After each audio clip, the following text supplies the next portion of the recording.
In today's video, I'm going to be comparing all the ways you can link your headset to your desktop. Honestly, the results are surprising. First off, linking your headset to your PC not only expands your library, but also gives you the awesome graphics that your desktop will be providing.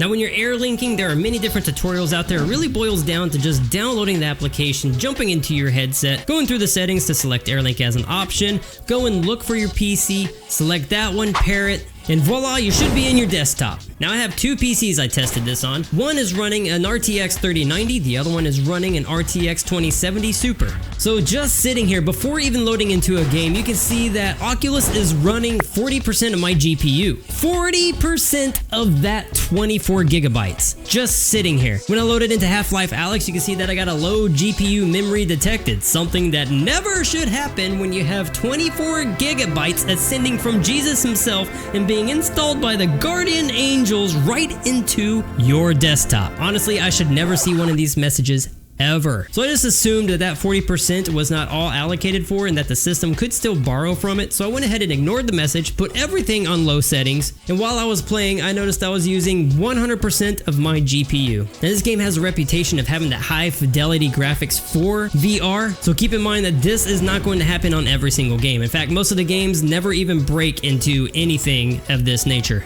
Now over to my 2070 Super machine, you can see that it's still holding between 30 and 40%.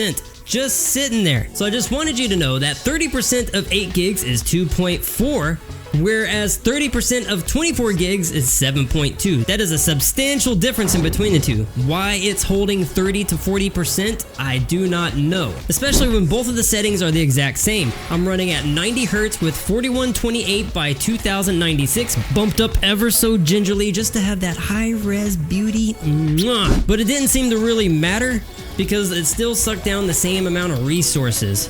So after testing out Airlink, I moved over to Virtual Desktop. Virtual Desktop has a known reputation of being better than Airlink. However, my opinions vary differently. Whenever I play Oculus games, Airlink works better. Whenever I'm playing Steam VR games, Virtual Desktop works better for me. That's just out of my experience with it. So when I moved over to Virtual Desktop, I saw that it was sucking down 70%. However, whenever I jumped into Half-Life Alyx, I did not have that low GPU warning. My theory here is that the system can actually borrow from that 70%. So even though Half-Life Alyx is running with 40 to 50%, the Virtual Desktop streamer wanted to allocate more for it. That way, whenever it's streaming, it can have up to 70%. Besides, those numbers don't even add up. 70 plus 40 is not 75. The only issue I have with Virtual Desktop is I cannot use Oculus Mirror. I use Oculus Mirror for image stabilization, and that's just something that I do for my content creation for you guys. That way it helps anybody with motion sickness, and if I'm just jerking my head around because I'm tweaking out that day for some whatever reason, you're not going to be seeing it. Now, since we are sucking down 30 to 40% with Airlink, what would we think a link cable would have? Some would say that it'll be 0 just because it's plugged in. Well, here's the GPU low error again. Why would this still be high if I'm plugged in? You can see that I'm still getting 30 to 40% here. My theory is, and I'm not really sufficient in any of this, so take it with a grain of salt. My theory here is it's still going to be encoding. It doesn't matter how it's going to be pushed to you, either through a link cable or through the wireless router. I always choose wireless because I ended up coiling myself up and tripping myself with a cable. So not only am I dodging virtual bullets and enemies, now I have to jump over a physical cable that I can't even see in my virtual world. But one thing to note is this did clear up all latency I have, even though it is very minimal because I have a dedicated router sitting right next to me in my play space with only my PC and only my headset on it. So that's not the surprising part yet. This is the surprising part. Looking at Pico, Oculus's competitor, coming in here, linking up with their streaming assistant, not giving me any low GPU warning right here, which is awesome. So I had the ability to crank this up to ultra graphics, and it still only used 70%-ish of my GPU.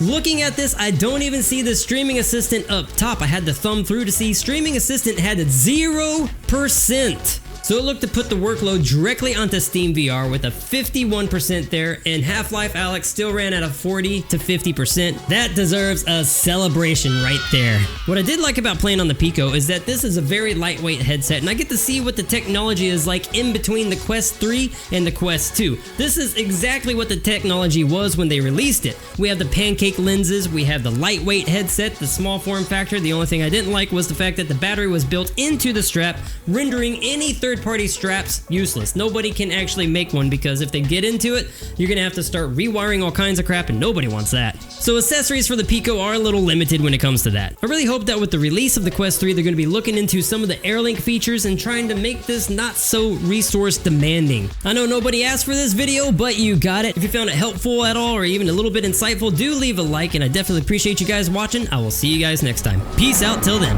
I am liking this. This is awesome. Is this ever gonna end, or is this just an endless wave?